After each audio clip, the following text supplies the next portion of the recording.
අද ෆිලිගේ ගෲමින් ඩේ එක. ඉතින් ෆිලිගේ වැඩිපුර තියෙන කොණ්ඩේ මේ රස්නේ කාලේ අයින් කරන්න ඕනේ කියලා අපි හිතුවා. ඉතින් අපේ උදව්වට එයාව ගෲම් කරන මල්ලි මේ වැඩේ පටන් ගත්තා. මෙයා හොඳට හැසිරුණා. ඉතින් එයාගේ කන් දෙකත් වැහිලා තියෙන්නේ කොකස් ස්පැනියල් හින්දා. ඉතින් මෙයාලගේ කන් වල ඉන්ෆෙක්ෂන්ස් එන්න බලනවා.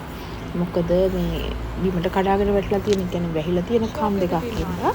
ඉතින් එයාගේ කන් දෙකත් හොඳටම ඇතුළ ක්ලීන් කරලා නේල් කට් කරලා ලස්සන සර්විස් එකක් ඉතින් අද එයාට දෙන්න තමයි කට්ටිය මේ හදන්නේ. ඉතින් එයා හොඳට හැසිරුණා. ඉතින් මම හිතනවා මෙයාට මේ බූල් අඩු කරපු හින්දා ලොකු සහනයක් ඇති කියලා මේ රස්න කාලේ. බලමු ඊට පස්සේ මෙයා කොහමද හිටියේ කියලා අපේ ෆිලි.